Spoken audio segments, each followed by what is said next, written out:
Okay, Z-scores. So we've been talking about the normal distribution, and it's a very, very important concept. So we're going to dive deeper today into the normal distribution. Just a quick recap before that. You know that many things in nature respect a normal distribution. So we have, for example, this is the heights of males in the Netherlands, world IQ distribution, SAT scores in 2020, housefly lengths. Basically, anything that's a natural phenomenon that is dependent on random like factors will organize itself in a normal distribution if it's a continuous like scale. And this distribution allows us to compare ourselves to the rest of the world, right? The vast majority of the world is average, and that's beautiful. That's like a survival mechanism of evolution. Um, so here, like with IQ distribution, you can find your IQ and see where you are compared to the distribution. And that really helps in understanding, like how your brain works and, what your strengths are. For example, there's many types of IQ too. Height, it's important to know if you're very tall. Like, for example, if you're a person this tall, like 2 meters, like in 12 centimeters, man, that's very tall. You probably need to ask for, extra guidance when you go to roller coaster. It's useful. Anyways, we live in a simulation. We know that. Let me give you an Apple Store example that's like a little bit more useful than thinking about simulations. Let's think about wait time. Let's think you're trying to bring your iPhone in for repair, and the person tells you, "Hey, yes," I'm like, "Hey, what's the wait time to like repair my phone?" And they're like, "Oh, it's 60 minutes." Awesome, right? No, no, not awesome. Why? Because the average actually means nothing. Okay, like, um, it's not about the average. It's about the range. Okay, so what do I mean by that? Again, the average means nothing. Let me just repeat this. It's not about the average. It's about the range because this is everything that we built, inferential statistics upon.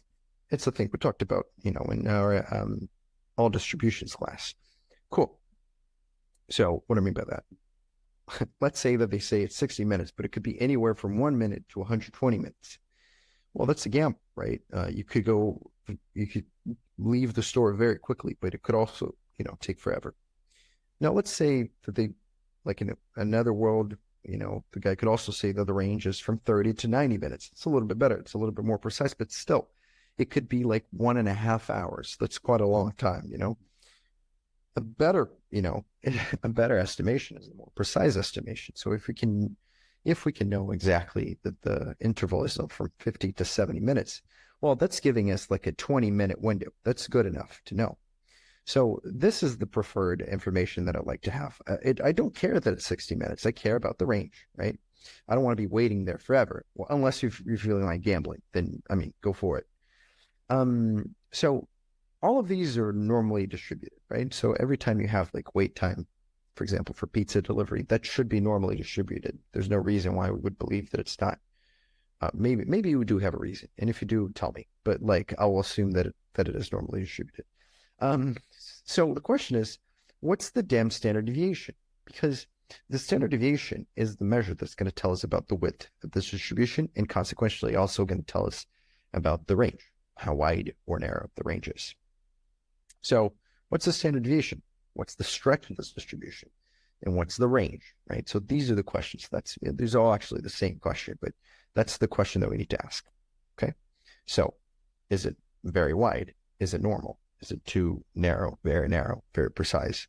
Where is it? What is it? How long am I gonna have to wait for this damn iPhone to be fixed? Um, right? So the wait time here could be set to 60 minutes in the situation.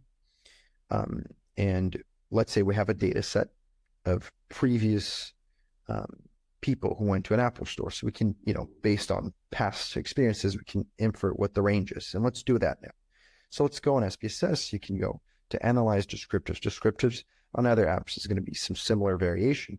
Anywhere that you can click, it's usually descriptives or frequencies, anywhere that you can click to find your standard deviation. So we're going to add this variable called book. And this variable called book is a variable, which is a question, right, of how long did you wait for your last appointment? we're asking that question, and people can answer that. Well, like, oh, it's 47 minutes, or it's 52 minutes, or whatever. Cool. And then we're going to check for the mean and for the standard deviation here under options, right? You click this options, and then we see it.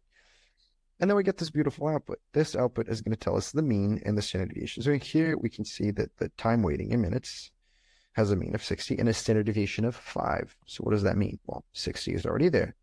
5 is, as we know, the distance between the average and the first bar, right? It's also the distance between the first bar and the second bar. Okay, so we can also plug in. So 60 plus 5, 65, 65 plus 5, 70. And it goes on forever, right? It can draw these bars forever. Cool. And we can fill it in backwards as well. So we have the entire range here, and we can know exactly all the percentage.